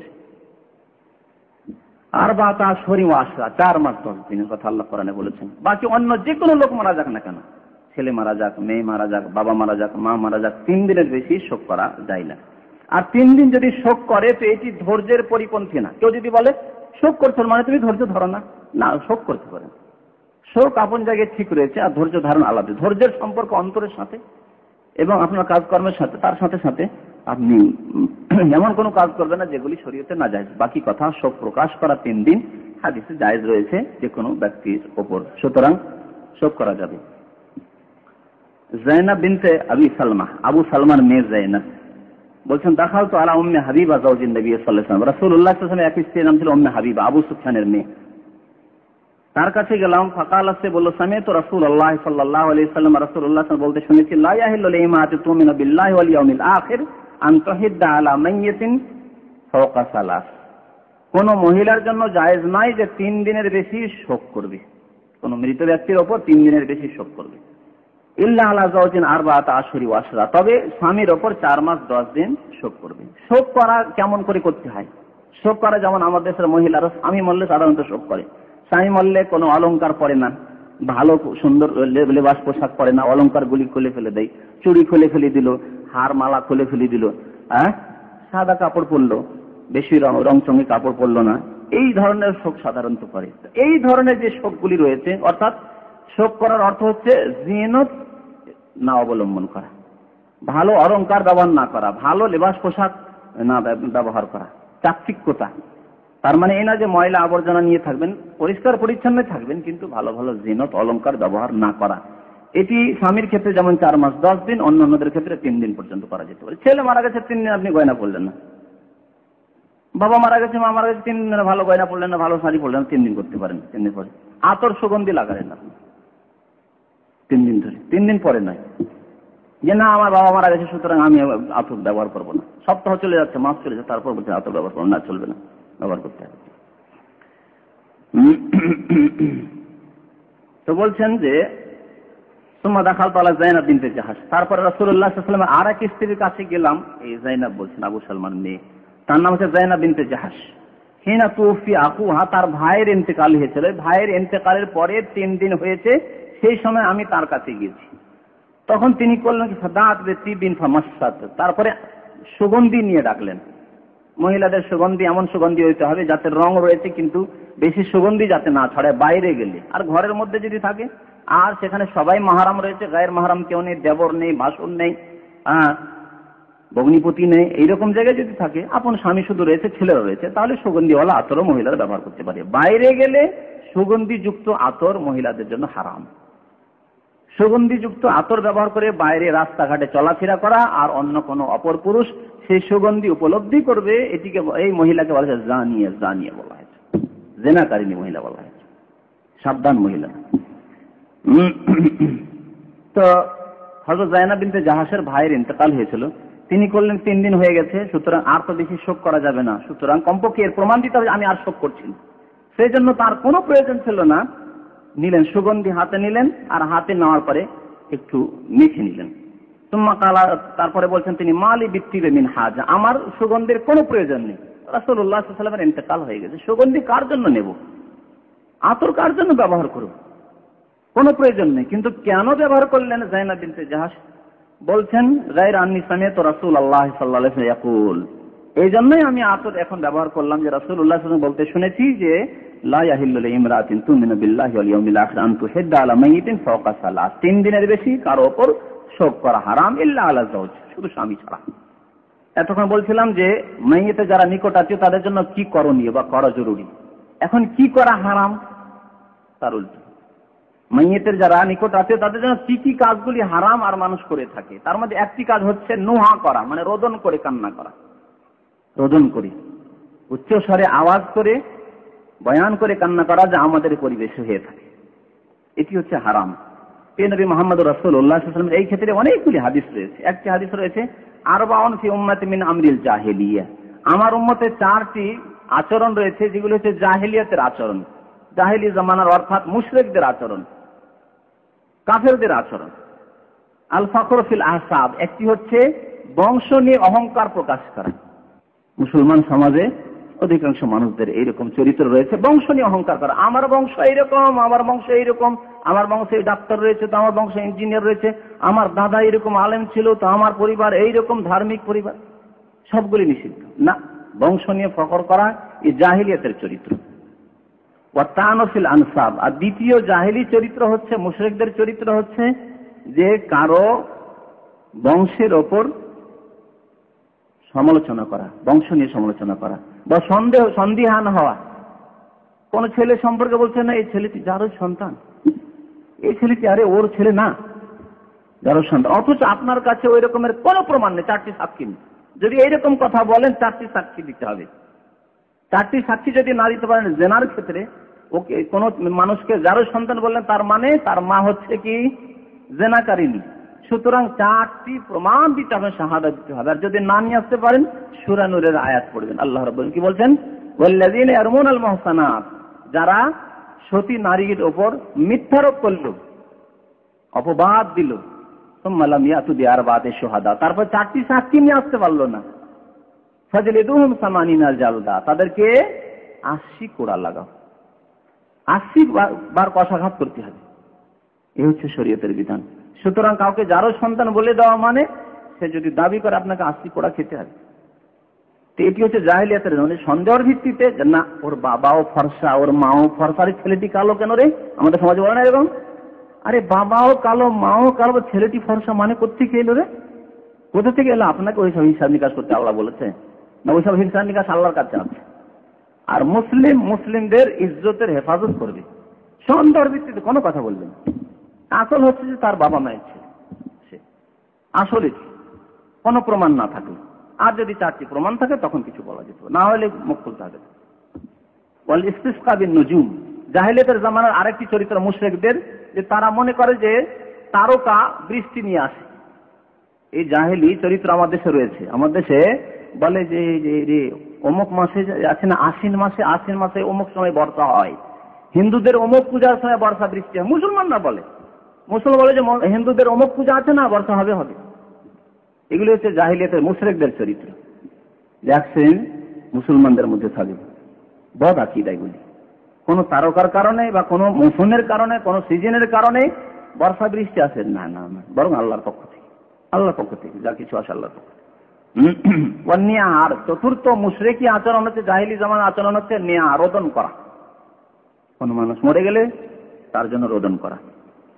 তারপরে নবী করিম সাল্লাল্লাহু আলাইহি ওয়াসাল্লাম বলছেন, মুসলিমের হাদিস, আন-নাইহাতু ইযা লাম তাতুব, রোদনকারিনী মহিলা যদি তওবা না করে মরে যায় তাহলে তার শাস্তি কি? ইযা লাম তাতুব ক্বাবলা মাউতিহা ইয়াউমিল কিয়াম তুকাম ইয়াউমাল কিয়ামা, তাহলে মরার আগে যদি তওবা না করে তাহলে কিয়ামতের দিনে তাকে আল্লাহ ওঠাবেন হাসরের মাঠে। কি অবস্থায়? ওয়া আলাইহা সিরবালু মিন কাতিরান, আল-কাতরা বুঝেন তো? আল-কাতরা, কালো আল-কাতরা। এই আল-কাতরার আল্লাহ রাব্বুল আলামিন পায়জামা দিবেন, পায়জামা, সালোয়ার হবে আল-কাতরা। কত খারাপ আল-কাতরা, শরীর একটু লেগে গেলে আর ছুটছে না। এই আল-কাতরার পায়জামা হবে সেই মহিলার কাল কিয়ামতে। আর কি হবে? ওয়াদিরউম মিন জারাব, আর চুলকানি যুক্ত তার জামা হবে। জামা এমন হবে যে পরলে চুলকে চলে যায়, এমন চুলকাবে। এই শাস্তি আল্লাহ রাব্বুল আলামিন দিবেন কাকে? রোদনকারিনী মহিলাকে, যেহেতু মহিলারা বেশি করে, কোন পুরুষ করলে তারও শাস্তি এরকমই হবে। আর একটি হাদিসে রয়েছে, নবী মুহাম্মদুর রাসূলুল্লাহ বলেছেন, ইন্নাল মাইয়াতা ইউআযাবু বিবুকাই আহলিহি আলাইহি, মৃত ব্যক্তিকে তার আত্মীয় স্বজন রোদন করলে আযাব হয়। মাইয়াতকে কবরে আযাব হয়, এইদিকে রোদন করছে, বাড়িতে মাথা পিটছে, বুক চাপড়াচ্ছে, আর ওইদিকে আযাব হচ্ছে কবরে। নবী করিম সাল্লাল্লাহু আলাইহি ওয়াসাল্লামের হাদিস, এই এক হাদিস। আর কোরআনের আর এক আয়াতে রয়েছে, কেউ কারো বোঝা উঠায় না, ওয়ালা তাযিরু ওয়াজিরাতুন বিজরা উখরা। হযরত আয়েশা রাদিয়াল্লাহু তাআলা আনহার এই জন্য ব্যক্তিগত মত ছিল যে না, একজন লোক রোদন করলো আর মৃত ব্যক্তি মরে গেল, ওর কোন দোষ হলো, ও কেন এর বোঝা উঠাবে? সেই জন্য না, ও আযাব হবে না, তার মত ছিল। কিন্তু অধিকাংশ সাহাবায়ে কেরামদের মত, যে হাদিসে রয়েছে, যে মৃত ব্যক্তির ওপর যদি কেউ রোদন করে কান্না করে তাহলে মৃত ব্যক্তিকে কবরে আযাব হয়। এই কথা সত্য। কোন ক্ষেত্রে দোষটা কি? ওর দোষ হচ্ছে যে যদি ওই পরিবেশে, ওই সমাজে রোদন করে কান্নার অভ্যাস থাকে মানুষের, আর ওই অবস্থায় বিনা ওসিয়তে বাধা নিষেধ করে মরে গেল, সময় পেল তারপরে নিষেধ করলো না, আগে দিয়ে বলে দেখো আমাদের জাহিলি সমাজ, আমাদের সমাজে এইরকম রোদন করে কান্নাকাটি করে, মাথা চাপড়া, এই করে সেই করে, খবরদার এইসব নাজায়েজ কাজ করবেন আমি মরে গেলে। এই ওসিয়ত তাকে করে যাওয়া তার ওয়াজিব ছিল, ফরজ ছিল। যদি এই কাজ না করে গিয়ে থাকে তাহলে আযাব হবে। আর নিষেধ করে গেছে তারপরে যদি কেউ রোদন করে তাহলে আযাব হবে না। তাহলে কোরআন এবং হাদিস এইভাবে সমন্বয় হয়ে যাবে। যে নিষিদ্ধ কাজ মাইয়াতের আত্মীয়দের জন্য, তা হচ্ছে যে গালে বা মুখমণ্ডলে চাপড়ানো, অথবা বুক ফাড়া, জামা কাপড়কে ফেড়ে ফেলা, যা মানুষ শোকের সময় অনেকে জাহেল মূর্খরা করে থাকে। এই জাহেলি জামানায় করতো। নবী করিম সাল্লাল্লাহু আলাইহি ওয়াসাল্লাম সেজন্য বলেছেন, লাইসা মিন্না মান লা তামাল খুদুদা, যারা নিজের গাল চাপড়ায় তারা আমার উম্মতের অন্তর্ভুক্ত নয়। ওয়াশাক্কাল, যে বা তারা জামা কাপড়কে ফেড়ে ফেলে দেয় বা বুক পিটে, এরাও আমার উম্মতের অন্তর্ভুক্ত না। ওয়া দাআবে দাওয়াল জাহিলিয়া, জাহিলিয়াতের জামানার মত বলে হাই কি করলাম, হাই কি হলো আমার, হাই কি হলো, এই যারা করে এরা জাহিলিয়াতের ডাক ডাকে। সুতরাং এরা আমার উম্মতের অন্তর্ভুক্ত নয়। বুখারী মুসলিমের হাদিস। মাথা মুন্ডন করা, গত সপ্তাহে ইশারা করেছিলাম এদিকে, মাথা মুন্ডন করা যা হিন্দুরা আমাদের দেশে করে, মাথা মুন্ডন করা হারাম। হাদিস গত সপ্তাহে শুনিয়েছিলাম, আবু মুসা আশআরী রাদিয়াল্লাহু তাআলা আনহু হাদিস, তিনি এই হাদিসটি বর্ণনা করেছিলেন, ছেলেকে বলেছিলেন যে রাসূলুল্লাহ সাল্লাল্লাহু আলাইহি ওয়াসাল্লাম সম্পর্ক ছেদের ঘোষণা করেছেন, মিনাস সালিকাতি ওয়াল হালিকাতি ওয়াশ শাক্কা, যারা এই ধরনের আচরণ করে তার মধ্যে একটি হচ্ছে হালেকা, মাথা মুন্ডন যারা করে শোকের কারণে। এর বিপরীত হারাম, যেমন মাথা মুন্ডন করা হারাম শোকের কারণে, এর বিপরীত হারাম। চুল বড় বড় হয়ে গেছে, তারপরে শোকার তো চুল কাটছেন না, নাপিতের কাছে যাচ্ছেন না, হারাম। রাসূলুল্লাহ সাল্লাল্লাহু আলাইহি ওয়াসাল্লাম মহিলাদের সাথে কথায় বায়াত নিতেন, মানে ইসলাম গ্রহণ করলে এই বায়াত ইসলামে রয়েছে। এই পীরদের বায়াত ইসলামের নেই। ইসলামে কিসের বায়াত রয়েছে? কেউ যদি নতুন মুসলমান হয়, ইসলাম কবুল করে, তাহলে শপথ করো যে তুমি 5 ওয়াক্ত নামাজ পড়বে, রোজা রাখবে, হজ করবে, যাকাত দেবে, এই করবে সেই করবে, হারাম থেকে বেঁচে থাকবে। তো নবী করিম সাল্লাল্লাহু আলাইহি ওয়াসাল্লাম যেহেতু জাহিলিয়াতের জামানায় এরকম আচরণ ছিল, রোদন করা আর গাল চাপড়ানো, বুক চাপড়ানো, সেই জন্য নবী করিম সাল্লাল্লাহু আলাইহি ওয়াসাল্লাম শপথ নিতেন, তখন এইসব কথা আর অঙ্গীকার নিতেন তাদের কাছে। তো এক মহিলা যে রাসূলুল্লাহ সাল্লাল্লাহু আলাইহি ওয়াসাল্লামের সাথে শপথ করেছিল, আর কথায় শপথ করতেন, জীবনে কোনোদিন নবী করিম সাল্লাল্লাহু আলাইহি ওয়াসাল্লাম হাতে হাত দিয়ে মহিলাদের সাথে শপথ করেননি। আর বিদাতি বন্য পীরেরা হাতে মুসাফা করে মুরিদিনদের সাথে, মুরিদ মহিলাদের সাথে শপথ নিয়ে থাকে, বয়াত করে থাকে। একে হচ্ছে বিদাতি বয়াত, সুফিয়ানা বয়াত, পীরতন্ত্রের বয়াত, বিদাতি বয়াত। দ্বিতীয় নম্বর হচ্ছে হারাম বয়াত, মহিলাদের সাথে হাতে হাত দিয়ে বয়াত। তো নবী করিম সাল্লাল্লাহু আলাইহি ওয়াসাল্লাম বলেছিলেন যে ওয়ান লা নানশুরা শারান, যে আমরা চুলকে ছেড়ে দেব না শোকের কারণে। মহিলাদেরকে বলা হয়েছিল যে একেবারে না, যে যে অপ্রয়োজনীয় জিনিস রয়েছে, যেমন নখ কাটতে হবে প্রয়োজনীয়, অপ্রয়োজনীয় চুল রয়েছে, বগলের নিচে চুল রয়েছে, আরো অপ্রয়োজনীয় চুল যেগুলি রয়েছে সেগুলি যখন প্রয়োজন কাটা সেগুলি কাটতে হবে, সাফ করতে হবে। যদি না শোকের জন্য, না ওই শোকের জন্য আমি ওসব করবো না, না হারাম। তারপরে চিরুনি করব না, শোকের জন্য চিরুনি করব না, পড়ে আছে বিক্ষিপ্ত হয়ে চুল, চিরুনি করছেন না শোকের জন্য, নিষেধ, হারাম, নবী সাল্লাল্লাহু আলাইহি ওয়াসাল্লাম নিষেধ করেছেন। আর একটি জিনিস এর অন্তর্ভুক্ত, আজকালকার জামানায় যেসব মুসলমান ভাইরা দাড়ি মুন্ডায়, তাদের বাবা মা মারা গেলে, ছেলে মারা গেলে শোকে শোকার্ত হয়ে কয়েকদিনের জন্য দাড়ি মুন্ডা বাদ দিল। তাহলে এই দাড়ি মুন্ডা কি জন্য বাদ দিল? এই জন্য নয় যে রসুলের সুন্নাত, তাই না? রসুলের আদর্শ, রাসূলুল্লাহ সাল্লাল্লাহু আলাইহি ওয়াসাল্লাম আদেশ করেছেন, সুতরাং দাড়ি রেখেছি, তাই এই জন্য কি? ওই জন্য নয়। আপনজন মারা গেছে, শোকে শোকার্ত হয়ে দাড়িতে হাত দেবো না, থাক 10 দিন 20 দিন থাকলো, হয়তো সপ্তাহে সেভ করে, ওই 10 দিন 20 দিন 25 দিন 1 মাস পরে দেখে দাড়ি বড় বড় হয়ে গেছে, মোচো বড় বড় হয়ে গেছে, তখন গিয়ে নাপিতের কাছে যাচ্ছে, দাড়ি সাফ করে দাও, শোক দূর হয়ে গেছে। হারাম, এও হারাম।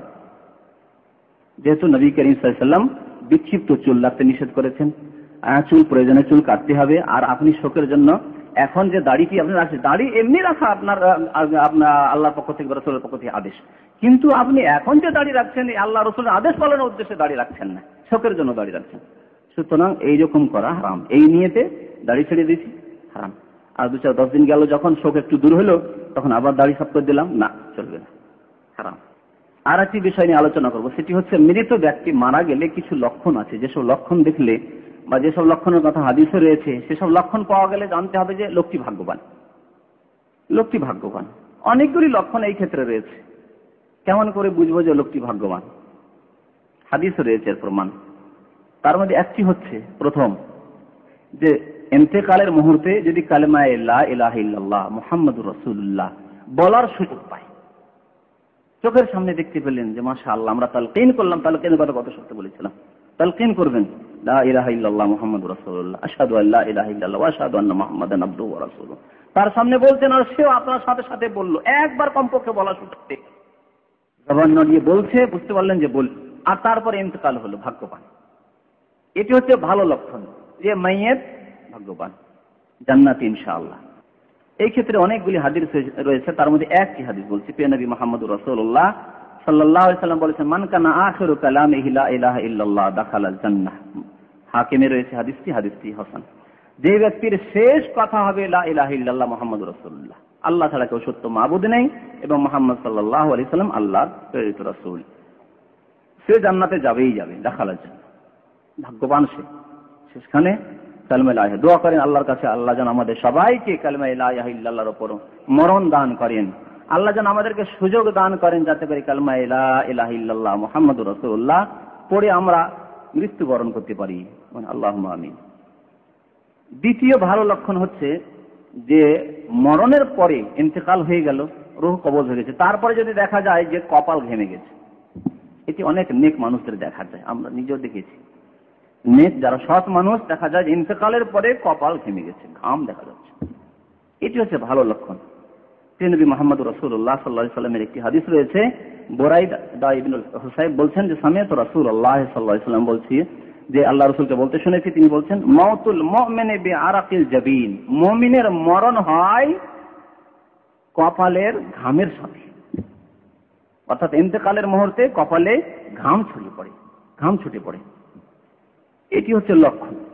কেন হয় এই হিকমত সম্পর্কে উলামায়ে কেরামরা, হাদিসে যারা ভাষ্য লিখেছে তারা বলেছেন যে সৎ মানুষের মরণের সময় যে কষ্ট হয়, সেই কষ্ট দিয়ে আল্লাহ কবরের আযাবকে মাফ করে দেন, আর কবরের আযাব দেবেন না। এই জন্য সেই মুহূর্তে আল্লাহ কষ্ট দেন, সেই মুহূর্তে আল্লাহ কষ্ট দেন। আর যে কোনো কষ্টের কাজ করলে, ভারী কাজ করলে ঘাম বের হয়, এই জন্য বলা হয়েছে, আল্লাহু আলাম। কিন্তু এটি একটি লক্ষণ, এটি একটি লক্ষণ যে লোক ভালো মানুষ ছিল। তৃতীয় লক্ষণ হচ্ছে যে জুমার দিনে অথবা জুমার রাতে যদি ইন্তেকাল হয়, জুমার রাতে অথবা জুমার দিনে যদি ইন্তেকাল হয়, তাহলে জানতে হবে লোকটি ভাগ্যবান। নবী মুহাম্মদ রাসূলুল্লাহ সাল্লাল্লাহু আলাইহি ওয়াসাল্লামের হাদিস রয়েছে, মা মিন মুসলিমিন ইয়ামুতু ইয়াওমাল জুমআ, যে কোনো মুসলমান যদি জুমার দিনে মারা যায়, আও লাইলাতাল জুমআ, অথবা জুমার রাতে মারা যায়, ইল্লা ওয়াকাহুল্লাহু ফিতনাতাল কবর, তাহলে আল্লাহ তাকে আযাবে কবর থেকে, কবরের আযাব থেকে মুক্ত করে দেবেন, আযাবকে আল্লাহ দূর করে দেবেন কবরের। মুসনাদ আহমদের হাদিস, হাদিসটি হাসান। তাহলে বোঝা যাচ্ছে জুমার দিনের ইন্তেকাল হচ্ছে ভালো বা রাতের। আর একটি ভালো লক্ষণ হচ্ছে যদি জিহাদে ফি সাবিলিল্লাহ কেউ মারা যেতে পারে, বড় ভালো লক্ষণ। আল্লাহর রাস্তায় আল্লাহর দ্বীনকে মজবুত করার জন্য, আল্লাহর দ্বীনকে আল্লাহর জমিনে প্রতিষ্ঠিত করার জন্য বেরিয়ে পড়েছে আল্লাহর রাহে, তারপরে সেখানে গিয়ে শহীদ হয়েছে শত্রুদের হাতে, কাফিরদের হাতে, তাহলে ভাগ্যবান সে, তার কোনো হিসাব নিকাশ নেই। তার প্রমাণ হবে আল্লাহর কাছে তার শহীদের রক্ত। আল্লাহ যথেষ্ট দেখছে রক্ত, আল্লাহ এই রক্ত আল্লাহ দেখবে, আর কোনো হিসাব নেই তার, না কবরে কোনো হিসাব, আর না তার কিয়ামতের মাঠে কোনো হিসাব, কোনো হিসাব নেই, বিনা হিসাবে জানে। আল্লাহ রাব্বুল আলামিন এই ক্ষেত্রে দুটি আয়াত রয়েছে কোরআনে কারীমে, শহীদের ফজিলত সম্পর্কে দুটি আয়াত রয়েছে। একটি আয়াত আলে ইমরান রয়েছে, আর একটি বাকারে। আলে ইমরানে আল্লাহ রাব্বুল আলামিন বলছেন 169 থেকে 71 নম্বর আয়াতে, ওয়ালা তাহসাবান্নাল্লাযীনা কুতিলু ফি সাবিলিল্লাহি আমওয়াতা, তোমরা ধারণা করবে না তাদের সম্পর্কে যারা আল্লাহর রাস্তায় মারা যায়, তাদেরকে হত্যা করা হয়েছে আল্লাহর রাস্তায়। আমওয়াতান, তাদেরকে ধারণা করবে না মৃত, মরা তাদেরকে মনে করবে না। অন্য জায়গায় বলছেন মরা বলবে না, তো মৃত বলবে না তাদেরকে। বাল আহইয়াউন, বরং তারা জীবিত। ইনদা রাব্বিহিম ইউরযাকুন, আল্লাহর কাছে তারা রিজক প্রাপ্ত হয়, এই আয়াতে বলা আছে। অন্য আয়াতে বলেছেন তারা জীবিত, কিন্তু ওয়ালাকিন লা তাশউরুন, তোমরা উপলব্ধি করতে পারো কেমন জীবন। এমন না যে তোমাদের মতোই জীবন, কবরে একজন শহীদকে দেখে তোমাদের মতে খাবার খাচ্ছে, তোমাদের মতে কথা বলছে, তোমাদের মতে উঠা বসা করছে, তোমাদের মতে তার সাথে স্ত্রী আছে, না, মোটেই না। তোমাদের মতো তোমরা যেমন এক জায়গাতে অন্য জায়গায় সফর করতে পারো, তেমন শহীদ সে কবর থেকে উঠে গিয়ে তোমাদের কাছে হাজির হইতে পারে না, এইসব কথা নেই। এই জন্য আল্লাহ বলেছেন উপলব্ধি করতে পারবে না, সে পরলৌকিক জীবন, বারজাখী জীবন রয়েছে। আল্লাহ বলছেন এই আয়াতে, আলে ইমরান আয়াতে, যে বাল আহইয়াউন ইনদা রাব্বিহিম ইউরযাকুন, রবের নিকট তাদেরকে রিজিক দান করেন, আল্লাহ রিজিক দান করেন। ফারহিনা বিমা আতাহুমুল্লাহু মিন ফাদলি, আল্লাহ যে ফজল করম দিয়েছেন তাতে তারা খুশি থাকে, বড়ই খুশি থাকে আল্লাহর কাছে। তো শহীদ হওয়া মানে বড়ই ভাগ্যের কথা। কেউ যদি আল্লাহর রাস্তায় জিহাদ করতে গিয়ে শত্রুর হাতে মারা গেল না, কিন্তু সেখানে অসুস্থ হয়ে মারা গেল, সেও ভাগ্যবান, সে সম্পর্কে হাদিস রয়েছে। নবী মুহাম্মদ রাসূলুল্লাহ সাল্লাল্লাহু আলাইহি ওয়াসাল্লাম জিজ্ঞেস করছেন, আচ্ছা বলো তো, মা তাউদ্দুনা শাহিদা ফিকুম, তোমাদের মধ্যে শহীদ কাকে তোমরা মনে করো, শহীদ তোমরা কাকে মনে করো? সাহাবীরা বলেন, ইয়া রাসূলুল্লাহ, মান কাতালা ফি সাবিলিল্লাহ ফাহুয়া শাহীদুন, আল্লাহর রাস্তায় কাউকে যদি হত্যা করা হয়, শত্রু মারে, তাহলে সে শহীদ। তখন নবী সাল্লাল্লাহু আলাইহি ওয়াসাল্লাম, ইন্না শুহাদা উম্মতি ইযান লাকালিল, যদি তাই বলো তাহলে তো আমার উম্মতের শহীদের সংখ্যা অল্পই হবে, কজন লোককে শত্রু মারে, অল্প হয়ে যাবে। না না না, এছাড়াও অনেক শহীদ রয়েছে। তাহলে বড় শহীদ মনে রাখতে হবে, বড় শহীদ সে যাকে শত্রুরা মেরেছে, শত্রুর হাতে যে মারা গেছে আল্লাহ রাস্তায় জিহাদ করতে গিয়ে। তাছাড়া অনেক শহীদ রয়েছে। নবী করিম সাল্লাল্লাহু আলাইহি ওয়াসাল্লাম বলেছেন, মান কুতিলা ফি সাবিলিল্লাহ ফাহুয়া শাহীদ, আল্লাহর রাস্তায় কাউকে হত্যা করা হয় সেও শহীদ। ওয়ামান মাতা ফি সাবিলিল্লাহ ফাহুয়া শাহীদ, আল্লাহর রাস্তায় গিয়ে জিহাদে গিয়ে সেখানে অসুস্থ হয়ে মারা গেল, কোন শত্রুতে তাকে মারেন, বিছানায় মারা গেল, সে ফাহুয়া শাহীদ, সেও শহীদ। ওয়ামান মাতা ফি তাউনে ফাহুয়া শাহীদ, কেউ যদি মহামারীতে, তাউন প্লেগ, বসন্ত, কলেরা, ডায়রিয়া, যেগুলি মহামারী যাতে শত শত লোক মরতে আছে, এই ধরনের অনেক মহামারী রয়েছে, তো মহামারীতে যদি কেউ মারা যায় ফাহুয়া শাহীদ, সে শহীদ। ওমান মাতা ফিল বাতনি ফাহুয়া শাহীদ, পেটের ব্যাধিতে যদি কেউ মারা যায়, পেটের ব্যথায় বা পেটে কোনো রোগ হলো, ধরতে পারলো বা পারলো না ডাক্তারে, মারা গেল পেটের অসুখে, সেও শহীদ। ওয়াল গারিক শহীদ, এবং ডুবে কেউ যদি মারা যায় সেও শহীদ। অনেকগুলি শহীদের কথা বিভিন্ন হাদিসে বলা হয়েছে, কোন হাদিসে 7টি বলা হয়েছে, কোন হাদিসে 9টি বলা হয়েছে, কোন হাদিসে আরো কম বলা হয়েছে, কিন্তু বিভিন্ন হাদিস মিলিয়ে অনেকগুলি লোককে শহীদ বলা হয়েছে। তারা শরীয়তের দৃষ্টিতে শহীদ, কিন্তু আসলে শহীদ যে আল্লাহ রাস্তায় মারা গেছে, তার মর্যাদা তারা পাবেন অবশ্যই, কিন্তু শহীদ। তবে একটি কথা মনে রাখবেন, যাকে তাকে শহীদ বলা বা যে আল্লাহ রাস্তায় হয়তো শহীদ হয়েছে, তাকেও আমাদের পক্ষ থেকে শহীদ বলে সার্টিফিকেট দেওয়া এটি নিষেধ রয়েছে। যেহেতু আমরা গায়বের কথা জানি না, সেই লোক ইখলাসের সাথে, নিষ্ঠার সাথে আল্লাহ রাস্তায় গিয়ে মারা গেছে, না সে লোক দেখানোর কাজে গিয়েছিল, না সে ভ্রান্ত পথে ছিল, শিরক কুফরের উপরে সে মারা গেল, না সে নিজে হয়তো আত্মহত্যা করে মরল। অনেক শহীদ বলছেন আত্মহত্যা করে মারা যাবে, নিজের দেহে বম্ব বেঁধে আর মরে গেল, দু চারটা শত্রুকে মারল আর মরে গেল, শহীদ। না, বলা যাবে না, বলা যাবে না, বড়ই মুশকিল। শহীদ হয়ে অত সহজ না। সুতরাং আমাদেরকে কোনো কথা বলতে হবে না। আমরা যেহেতু গায়েব জানি না, আল্লাহ জানেন, আল্লাহ ভালো জানেন। আল্লাহ তাদেরকে শাহাদাতের দরজা দান করুক, এই বলে আমরা দোয়া করতে পারি। আল্লাহ তাদেরকে শাহাদাতের দরজা দান করুক, মর্যাদা দান করুক, যারা এই রাস্তায়, আল্লাহর রাস্তায়, আল্লাহর দিনকে প্রতিষ্ঠিত করার জন্য বা মুসলমানদের থেকে জুলুমকে দূর করার জন্য যারা লড়াই করেছে। কিন্তু শহীদ যে কে আল্লাহ রাব্বুল আলামিন ভালো জানেন। অনেক লোক ভ্রান্ত রয়েছে, অন্যায় চলে গেছে, তারা ভ্রান্ত পথে রয়েছে। কি করে সে শহীদ হয়? ভ্রান্ত পথে। তারপরে কেউ যদি মহামারীতে মারা যায়, সেও ভাগ্যবান, যেমন ওই হাদিস তারা জানলেন। পেটের রোগে যদি কেউ মারা যায়, সেও শহীদ। ডুবেও যদি কেউ মারা যায়, সেও শহীদ, এবং তারাও ভাগ্যবান। কেউ যদি ঘরে চাপা পড়ে মারা যায়, ছাদ ভেঙে পড়লো বা দেয়াল ভেঙে পড়লো আর মারা গেল, ঝড়ের সময় ঘর ভেঙে পড়লো, মারা গেল, গাছ পড়ে গেল, গাছের তলায় পড়ে মারা গেল, তাহলে এই ধরনের যতগুলি কেস রয়েছে। গাড়ি অ্যাক্সিডেন্ট হলো, তারপরে মারা গেল, শহীদ। আগুনে জ্বলে মারা গেল। আমাদের সমাজে কেউ যদি আগুনে জ্বলে মারা যায়, ও কোন যে পাপ করেছিল, না না না, সবসময় পাপ করেছে, জরুরি নয়। শহীদ সে সৎ ব্যক্তি হয়, অবশ্যই শহীদ, কোনো সন্দেহ। সৎ ব্যক্তি আগুনে জ্বলে মারা গেল, কোনো গ্যারান্টি আছে সৎ ব্যক্তি হলে আগুনে জ্বলে মরবে না? কে বললো? সৎ ব্যক্তি হলে ঘর পড়ে গিয়ে মরবে না, দেওয়াল পড়ে গিয়ে মরবে না? সৎ ব্যক্তি হলে গাড়িতে অ্যাক্সিডেন্ট হবে না? কে বললো কথা? তবে মনে রাখবেন একটি কথা, যে সৎ ব্যক্তি যদি এইরকম ক্ষেত্রে মারা যায়, তাহলে সে শহীদ। আল্লাহ রাব্বুল তাকে উচ্চ মর্যাদা দান করতে চেয়েছেন, ভালোবাসেন তাকে, সেই জন্য আল্লাহ তাকে এই রকমের সুযোগ দিয়েছেন। আর অসৎ ব্যক্তি যদি মারা যায়, মদ খেলো, গাড়ি অ্যাক্সিডেন্ট করে মরল, মদ খেয়ে গাড়ি চালাচ্ছিল, অ্যাক্সিডেন্ট করে মারা গেল। মদ খাচ্ছিল আর ওই সময় ঘর ভেঙে পড়লো, ছাদ ভেঙে পড়লো, দেয়াল ভেঙে পড়লো, মরে গেল। মদ খাচ্ছিল, ঝড় এলো, ভূমিকম্প এলো, আর মরে গেল। তাহলে আল্লাহর আযাব। পাপিষ্ঠদের জন্য মনে করতে হবে আল্লাহর পক্ষ থেকে আযাব, আর মুমিনের জন্য রহমত। উম্মে সালমার একটি হাদিস রয়েছে, এর প্রমাণ অনেক হাদিস রয়েছে। প্রিয় নবী মুহাম্মদুর রাসূলুল্লাহ সাল্লাল্লাহু আলাইহি সাল্লাম বলছিলেন যে পাপ যখন ঘনিয়ে আসে, তখন আল্লাহর পক্ষ থেকে আযাব আসে। তখন উম্মে সালমা বলছেন, ইয়া রাসূলুল্লাহ, আনহু লাকু ফিনা সালিহুন, আমাদেরকে আল্লাহ কি ধ্বংস করে দিবেন? আমাদের মধ্যে শত শত নেক বান্দা, আল্লাহর সৎ বান্দারা থাকবে, সবকে ধ্বংস করে দিবেন? তাদের জন্য তো আমাদের উপর রহমত হবে। এই কথা বলছেন উম্মে সালমা। তখন নবী মুহাম্মদ রাসূলুল্লাহ বললেন যে, নাম ইযা কাসরাল খাবাস, হ্যাঁ, সৎ ব্যক্তি থাকলেও, সৎ ব্যক্তিদের সংখ্যা রয়েছে যথেষ্ট, কিন্তু যখন দেখা যায় পাপ, দান খেরাত করেছে, এক্ষুনি দান খেরাত করেছে আর মারা গেল, যে কোনো সৎ কাজ সময় বা সৎ কাজ করেই মারা গেল, তাহলে সে ভাগ্যবান। এ সম্পর্কে নবী মুহাম্মদুর রাসূলুল্লাহ সাল্লাল্লাহু আলাইহি ওয়াসাল্লামের একটি হাদিসে, মান ক্বালা লা ইলাহা ইল্লাল্লাহ, যে ব্যক্তি লা ইলাহা ইল্লাল্লাহ বলল, ইবতাগা ওয়াজহি, আল্লাহ সন্তুষ্টির জন্য, খাতেমা লাহু বিহা, তারপরেই সে মারা গেল, দাখালাল জান্নাহ, সে জান্নাতে যাবে। ওমান সামা ইয়াওমান ইবতিগা ওয়াজহিল্লাহ, যে ব্যক্তি একদিন রোজা রাখলো আল্লাহ সন্তুষ্টির জন্য, আর খাতেমা সেই দিনই মারা গেল। নফল রোজা সোমবারে রেখেছিলেন, বৃহস্পতিবার রোজা রেখেছিলেন, সেদিনই হঠাৎ করে মারা গেলেন, তাহলে দাখালাল জান্নাহ, সে জান্নাতে যাবে। নেক আমলের অবস্থায় মারা গেল সেই জন্য। ওমান তাসাদ্দাকা বিসাদাকাতিন, কেউ দান খেরাত করলে ইবতিগা ওয়াজহিল, আল্লাহ সন্তুষ্টির জন্য, আর খাতেমা লাহু বি, আর সে অবস্থায় মারা গেল, দাখালাল জান্নাহ, সেও জান্নাতে যাবে। মুসনাদে আহমদের হাদিস। শেষখানে একটি মাসলা রয়েছে, যে মাসলায় অনেক বিদাতীরা বিদাত করে থাকে, সেটি হচ্ছে যে মাইয়াতের প্রশংসা করা, মৃত ব্যক্তির প্রশংসা করা। হাদিসে রয়েছে, মৃত ব্যক্তির প্রশংসা যদি নেক সৎ মুমিন বান্দারা করে, তাহলে আল্লাহর পক্ষ থেকে এরা সাক্ষী, ভালো জিনিস।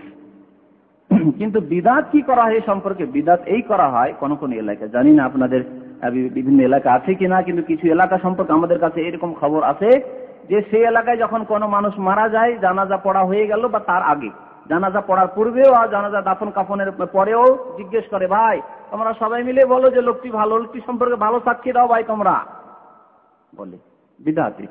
জবরদস্তি সাক্ষী নেবেন, হ্যাঁ, জবরদস্তি সাক্ষী নেবেন। আর এই সাক্ষী কি গ্রহণযোগ্য? আপনি সবাইকে বলে, আচ্ছা ভালো বলো, ভালো বলো, তো ওই তো ভালো বলো বলছেন, সেই জন্য হয়তো তারা ভালো বললো, তাহলে অন্তর থেকে তো আর বলবো না। সুতরাং এই সাক্ষী গ্রহণযোগ্য নয়। এই একটি বিদাতি তরিকা আছে, সাক্ষী চাইতে বলা হয়নি, এমনিতে একটি লোক মারা গেছে, ওহো লোকটি মারা গেছে, ইন্না লিল্লাহ, লোকটি খুব ভালো মানুষ ছিল, আল্লাহ তাকে জান্নাতবাসী করে। অন্তর থেকে যে কথা বেরোলে একজন সৎ ব্যক্তি, মুমিন ব্যক্তি, এটি হচ্ছে আসল সাক্ষী। আর লোকজনকে বললেন যে, হ্যাঁ এই যে লোক মারা গেছে এই সম্পর্কে ভাই আপনারা ভালো কথা বলেন, একটু ভালো সাক্ষী দেন তো দেখি। আসলে বলে, হ্যাঁ লোক ভালো, লোক ভালো না, একেতে বিদাত, এই তরিকা নবী করিম সাল্লাল্লাহু আলাইহি ওয়াসাল্লামের ছিল না যে তোমরা সাক্ষী দাও, তোমরা সাক্ষী দাও, এই কথা নবী সাল্লাল্লাহু আলাইহি ওয়াসাল্লাম বলেন এই বিদাত। আর এই সাক্ষী অন্তর থেকে হয় না, সেজন্য এই সাক্ষী গ্রহণযোগ্য নয়। বিদাত তার সাথে সাথে গ্রহণযোগ্য নেই, এই তরিকায় সাক্ষী নেওয়া নেই। তবে মৃত ব্যক্তি যদি প্রশংসা করা হয় সৎ ব্যক্তিদের পক্ষ থেকে, নামাজি, পরেশগার, আল্লাহওয়ালা, ভালো মানুষেরা সাক্ষী দিচ্ছে, তাহলে ভালো। আর বেনামাজির যে সাক্ষী দেয় লোকটি ভালো ছিল, আমাদের সাথে লোকটির ব্যবহার ভালো ছিল, সব বেনামাজি আশা বলছে এই লোকটি খুব ভালো ছিল, এর বিহেভ খুব ভালো ছিল, ওদের কাছে নামাজ ছাড়া তো কোনো ভ্যাক্ত নেই, যেহেতু তারাই বেনামাজি, সুতরাং তারা প্রশংসা করলে আল্লাহ কবুল করবেন? অনুমতি না, মোটেই না। সৎ ব্যক্তি যারা আল্লাহওয়ালা ব্যক্তি, তারা যদি কোনো মানুষকে সার্টিফিকেট দেয় যে লোক ভালো, তাহলে আল্লাহর কাছে গ্রহণযোগ্য। এই সম্পর্কে বেশ কিছু হাদিস রয়েছে। একটি হাদিসে রয়েছে যে নবী করিম সাল্লাল্লাহু আলাইহি ওয়াসাল্লাম এক জায়গায় বসেছিলেন, এই অবস্থায় একটি জানাজা চলে গেল। জানাজা নিয়ে লোকেরা গেল রাস্তা দিয়ে, সাহাবীরা প্রশংসা করতে লাগলেন। আলোচনা হলো যে কে লোকটি, অমুক লোকটি মারা গেছে। লোকেরা বলতে লাগলো, নিজে থেকে বলতে লাগলো যে লোকটি খুব ভালো, ভালো মানুষ। নবী করিম সাল্লাল্লাহু আলাইহি ওয়াসাল্লাম বলেন ওয়াজাবাত, তার জন্য ফরজ হয়ে গেল, ওয়াজিব হয়ে গেল, ফরজ হয়ে গেল। তারপরে কিছুক্ষণ পরে আর একটি জানাজা চলে যাচ্ছে। নবী সাল্লাল্লাহু আলাইহি ওয়াসাল্লাম জিজ্ঞাসা, কারো জানাজা? বলছে অমুকের জানাজা। লোকেরা বলতে না, লোকটি ভালো নয়, লোকটি ভালো নয়, লোকটির কর্ম ভালো ছিল না, আমল ভালো ছিল না। নবী সাল্লাল্লাহু আলাইহি ওয়াসাল্লাম বলে ওয়াজাবাত, এর জন্য ওয়াজিব হয়ে গেল, ফরজ হয়ে গেল। সাহাবীরা শুনে অবাক হলেন যে আগেরটি গেল, তার ভালো প্রশংসা করা হলো, তাও আল্লাহ রাসূল বলেন ওয়াজাবাত, ওয়াজিব হয়ে গেল। আর এই লোকটি সম্পর্কে খারাপ মন্তব্য করা হলো, তাও বললেন আল্লাহ রাসূল যে ওয়াজিব হয়ে গেল। কি ওয়াজিব হয়ে গেল? ইয়া রাসূলুল্লাহ, বুঝতে তো পারলাম না কি ওয়াজিব হয়ে গেল, কি বললেন আপনি? তা তো বুঝতে পারলাম না। নবী মুহাম্মদুর রাসূলুল্লাহ সাল্লাল্লাহু আলাইহি ওয়াসাল্লাম বললেন যে দেখো, আগের লোকটি যে গেল সেই লোকটি সৎ, আর তোমরা বলে লোকটি ভালো সৎ, সেই জন্য ফেরেশতারা তো তোমাদের সাথে আমিন আমিন বলে, ফেরেশতারা তোমাদের সাপোর্ট করে, আমিন বলে। তোমরা ভালো কথা বললে ফেরেশতা আমিন বলে, আল্লাহ এই কথা গ্রহণ করো। আর তোমরা আল্লাহর পক্ষ, আনতুম শুহাদাউল্লাহি ফিল আরদ, তোমরা আল্লাহর জমিনে আল্লাহর সাক্ষী, সৎ বান্দা তোমরা। সাহাবায়ে কেরামদের সাক্ষী, এটি কোনো ফাসিকদের সাক্ষী নাকি? বেনামাজি ছিল সেই জামানায়, সুতরাং প্রশ্ন ওঠে না যে বেনামাজি, ফাসিক, পাপিষ্ট তারা সাক্ষী দেবে, তারা বলবে লোকটি ভালোতে ভালো হয়ে যাবে আল্লাহর কাছে, না, মোটেই না। তো যাই হোক, রাসূলুল্লাহ বললেন যে তোমরা যখন বললে যে লোকটি ভালো, তখন আল্লাহ তোমাদের সাক্ষী গ্রহণ করলেন এবং তার জন্য ওয়াজাবাত লাহুল জান্নাহ, জান্নাত তার জন্য ফরজ হয়ে গেল। জান্নাত তার জন্য অপরিহার্য, জান্নাত পাবে ফলে তোমাদের সাক্ষী, তার সৎ আমল এবং তোমাদের সাক্ষী প্লাস। আর দ্বিতীয় লোকটি যে গেল, লোকটি ছিল খারাপ, আর তোমরা বললে যে লোক খারাপ, তো তার জন্য জাহান্নাম ওয়াজিব হয়ে গেল, জাহান্নাম তার জন্য ওয়াজিব হয়ে গেল। সুতরাং সাক্ষীর অর্থ হচ্ছে এই। আর সাক্ষীর অর্থ এই নয় যে কিছু লোককে তৈরি করবেন কয়ে বলে যে ভাই একটু ভালো করে সাক্ষীটা দিয়ে, হ্যাঁ, যেমন কোন কেসের জন্য কোর্টে বিচারটা মিথ্যা সাক্ষী নিয়ে গেলেন, হ্যাঁ সাক্ষীটা দিন যাতে করে আমি জিততে পারি কেস। ওই রকম সাক্ষী তার আল্লাহর কাছে চলবে না, আল্লাহ তো সবকিছুই জানছে। সুতরাং ওই সাক্ষী বিদাতি সাক্ষী, যে সাক্ষী বিদাতিরা অবলম্বন করে থাকে। আর একটি হাদিসে রয়েছে, নবী মুহাম্মদুর রাসূলুল্লাহ বলছেন আইয়ুমা মুসলিম শাহিদা লাহু আরবাতুন বিখাইর, যে কোনো মুসলমানের জন্য চারটি লোক যদি ভালো বলে সাক্ষী দেয়, চারটি লোক বললো যে লোক ভালো, আদখালাহুল্লাহুল জান্নাহ, আল্লাহ তাকে জান্নাতে দাখিল করবেন। আমরা বললাম ওয়াসালাসা ইয়া রাসূলুল্লাহ, তিনজন যদি সাক্ষী দেয়? বলছে ওয়াসালাসা, তিনজন সাক্ষী দিলেও ভাবি। কুলনা, সাহাবীরা বলছে আমরা বললাম ওয়াইসনান, দুজন যদি সাক্ষী দেয়, দুজন লোক, দুজন শত লোকে বলে যে লোকটি ভালো, তাহলে আল্লাহকে শুনবেন না, এই সাক্ষী গ্রহণ করবেন না? নবী সাল্লাল্লাহু আলাইহি ওয়াসাল্লাম বললেন হ্যাঁ, দুইজন হইলেও চলবে। সাহাবী বলছেন যে সুম্মা লাম নাসআলু ফিল ওয়াহিদে, একের ক্ষেত্রে আমরা জিজ্ঞেস করলাম না যে কি বলেন না বলেন, হয়তো আল্লাহ রাসূল বলেন না না চলবে না একজন হইলে, তিনি একের কথা জিজ্ঞেস করলাম না, কমপক্ষে দুইজন যদি সাক্ষী দেয় তাহলে আল্লাহ অবশ্যই জান্নাত দান করবেন। বুখারী শরীফের হাদিস। আল্লাহ রাব্বুল আলামিন আমাদেরকে সৎ পথের উপর কায়েম রাখেন এবং সৎ জীবন যাপনের তৌফিক দান করেন, নেক আমলের যেন তৌফিক দান করেন। আল্লাহ রাব্বুল আমাদেরকে গুনাহ খাতা থেকে যেন মাহফুজ রাখেন, আল্লাহ আমাদের গুনাহ খাতা যেন মাফ করে দেন এবং আমাদের যেন সৎ জীবন যাপনের পরে ঈমানের উপর এবং সৎ আমলের উপর যেন ইন্তেকাল করেন। আমিন। সাল্লাল্লাহু আলা নবিয়িনা মুহাম্মদ ওয়া আলা আলিহি ওয়া সাহবিহি আজমাইন। আমাদের এক ভাই বলেছেন যে আমি খুব অসুস্থ, দয়া করে আমার জন্য একটু দোয়া করবেন, আল্লাহ যেন তাকে শিফা দান করেন। বলেন আমিন। আল্লাহুম্মা শিফিহু শিফান কামিলা লা বাসা তাহুরুন ইনশাআল্লাহ। আল্লাহ রাব্বুল আলামিন শিফা দান করবেন ইনশাআল্লাহ তাআলা। আল্লাহ রাব্বুল আলামিন সওয়াব দান করবেন। যদি স্ত্রীর মৃত লাশকে স্বামী গোসল দিতে পারবে কিনা, ইনশাআল্লাহ তাআলা সামনে সপ্তাহে বিষয়টি আসবে, ঘাবড়াবেন না, সব মসলা মশাইল আসবে ইনশাআল্লাহ। স্বামী স্ত্রীকে গোসল দিতে পারে, স্ত্রী স্বামীকে গোসল দিতে পারে, ইনশাআল্লাহ পারে। হাদিসের প্রমাণ আছে এবং সামনে সপ্তাহে আলোচনা হয়। না না না, মুশরিকের জন্য কোনো শাফাআত নেই। মুশরিকের জন্য নবীর শাফাআত হবে না, তো এই ছেলে তুই শাফাআত, ছেলের কি করে শাফাআত কবুল হবে যদি নবীর শাফাআত কবুল নয়? আবু তালেবের জন্য, হ্যাঁ, ইব্রাহিমের শাফাআত যদি আজরের জন্য না হয়, কোথায় আছেন আপনি? মুশরিকের জন্য কোনো শাফাআত নেই। খারেজি যারা হযরত আলীর জামানায় ইসলাম থেকে বেরিয়ে গেছিল এবং যারা ইসলামিক রাষ্ট্রনেতার আনুগত্য করে না, তারা খারেজি যুগে যুগে। এখনো যদি কোনো ইসলামিক দেশ রয়েছে আর সেই ইসলামিক দেশের আনুগত্য না করে বিরুদ্ধাচরণ করছে বা ষড়যন্ত্রে লিপ্ত, তারা খারিজ। তাই ভাই দোয়া চেয়েছেন, কোন সমস্যা রয়েছেন, আল্লাহ তার সমস্যা যেন দূর করে দেন, আমিন। আল্লাহ রাব্বুল আলামিন আমাদের প্রত্যেকের সমস্যা যেন দূর করে দেন, আমিন। কোন নামাজি মহিলা যদি ডেলিভারি কেসে মারা যান, তবে তিনি কি শহীদের মর্যাদা পাবেন? হ্যাঁ, তিনি শহীদের মর্যাদা পাবেন। এটি বলা হয়নি, গুরুত্বপূর্ণ কথা। আসলে এটি ওই হাদিসগুলিতে আছে, কিন্তু তাড়াতাড়ি করতে গিয়ে ছুটে গেছে আমার কাছে। ওয়াল মারআতু তামুতু বিজামিন শাহীদ, হাদিসে আছে যে মহিলা ডেলিভারি অবস্থায় মারা যাবে, প্রসব বেদনায় মারা যাবে, সে শহীদ। এবং শুধু তাই নয়, একটি হাদিসে রয়েছে যে ওই যে ছেলে যে পেটেই থেকে গেল, অর্থাৎ পেট থেকে সে প্রসব হলো, সেই ছেলে তার যে নাড়ি রয়েছে, নাড়ি, ওই নাভিতে লাগা যে নাড়ি থাকে, নাড়ি দিয়ে টেনে নিয়ে যাবে তাকে জান্নাতে। এই হাদিস আছে, ইয়াজুরু বিসারারি, তার যে নাড়িটা রয়েছে ওই নাড়ি দিয়ে টেনে নিয়ে যাবে তার মাকে। এই ফজিলত রয়েছে। অফিসে কাজ করার সময় কোরআন তেলাওয়াত করবেন যদি আপনার বসের পক্ষ থেকে অনুমতি থাকে। শোনাতে তো সময় লাগবে, শুনছেন আর কাজ করতে পারছেন, তাহলে তো অসুবিধা নেই। যে কাজও চলতে আছে আর শুনতেও আছেন, ঠিক আছে। কিন্তু শুনছেন, শুনলে কাজের ডিস্টার্ব হয়, আর কাজ করলে শোনার ডিস্টার্ব হয়, তাহলে না, দুটো কাজ করা যাবে না। যদি অনুমতি থাকে যে আপনি কোরআন তেলাওয়াত করেন, কাজ আপনার হচ্ছে শুধু টেলিফোন রিসিভ করা, আপনার দায়িত্ব হচ্ছে টেলিফোন করা, তো অসুবিধা নেই। টেলিফোন আসলে তখন কোরআনটা রেখে দিলেন, কোরআন পড়তে আছেন, কোরআন শুনতে আছেন, কোনো অসুবিধা নেই। আপনি যেখানে আপনি পয়সা নিচ্ছেন, বেতন নিচ্ছেন, সেই কাজটি আপনার ফরজ, সুতরাং সেই ফরজ ছেড়ে দিয়ে নফল করবেন, তা চলবে না। আপনি বলবেন যে আমার এখন চাষের সময়, একটু চাষের সালাতুল জোহা পড়ে নি, সকাল 10টার সময় 2 রাকাত 4 রাকাত নফল নামাজ পড়ে নি, চলবে না যদি আপনার ফরজ কাজ থাকে। আর কাজকর্ম নেই, আপনার কাজই হচ্ছে শুধু আপনার অফিস জোগানো, অফিস দেখাশোনা করা, কোনো কাজ নেই, বসে থাকা কাজ, অসুবিধা নেই। নামাজ পড়তে হয়তো মালিক দেখলো, ভালোই মনে করলো, খারাপ বলবে না, অসুবিধা নেই। কাবিরা গুনার কারণে যদি জাহান্নাম ওয়াজিব হয়ে থাকে তবু নিতে পারবে। কাবিরা গুনার ক্ষেত্রেই শাফাআত। কাবিরা গুনাহ, মিথ্যা কথা, জেনা, ব্যভিচার, চুরি, ডাকাতি, কাবিরা গুনাহ। রোজা ছুটে গেছে, হয়তো হজ ফরজ ছিল, হজ ছুটে গেছে, যাকাত দিতে পারেন, ছুটে গেছে, এই ধরনের সুদ, ঘুষ, যেগুলো কাবিরা গুনাহ। কাবিরা গুনার ক্ষেত্রেই শাফাআত রয়েছে, তবে বান্দার হকের ক্ষেত্রে না, আল্লাহর হকের ক্ষেত্রে। আর বাকি শিরকের ক্ষেত্রে কোনো শাফাআত নেই, মানে মুশরিকের জন্য সুপারিশ চলবে না আল্লাহর কাছে। স্বামী কিতাব, হাদিসও নয়, কোরআনও নয়। আপনি তো বলেছেন স্বামী কিতাব, না ফাতাওয়ার কিতাব। জি হ্যাঁ, ফাতাওয়ার কিতাব। সে স্বামী কিতাবটি কোরআনও নয়, হাদিসও নয়, তাতে সবকিছু আছে, কোরআন হাদিস বাদ দিয়ে আর কি শুনবেন? যেমন বেহেশতি জ্বর, কোরআনও নয়, হাদিস নয়। ফিকার কিতাব, ফিকা মানে কি বুঝেন? আলেম ওলামাদের মতামত। এখন আপনার জন্য আল্লাহ কি ফরজ করেছেন? আল্লাহর আনুগত্য, রসুলের আনুগত্য, না আলেম ওলামাদের মতামত মানতে হবে? আল্লাহ রসুলের আনুগত্য। আল্লাহ রসুলের কথাই যদি থাকে, চাইনি আমি তো আমার বক্তব্যে তো প্রত্যেকটা যে বিষয়ে 2টি করে 3টি করে হাদিস পেশ করেছি। আপনাকে শুধু বলছি, একটি হাদিস আপনাদের মুরব্বীদেরকে, হুজুরদেরকে আনতে বলেন। যে বিদাতিরা উচ্চারণ করে নিয়ত করে, তাদেরকে মাত্র একটি হাদিস আনতে বলছি, যে উচ্চারণ করে নিয়ত নবী সাল্লাল্লাহু আলাইহি ওয়াসাল্লাম করেছেন বা করতে বলেছেন, বা কোন সাহাবী করেছেন। আরো বলছি, ইমাম আবু হানিফা করেছেন, এর দলিল নিয়ে আসেন। আর স্বামী তো এই মোহাম্মদ বিন আব্দুল্লাহের জামানায় স্বামী ছিল, এই শাম দেশে, এই 150-200 বছর আগে। 150-200 বছরের আগের বিদআতের আমল করবে না, 1400 বছরের কোরআন হাদিসের আমল করবে না।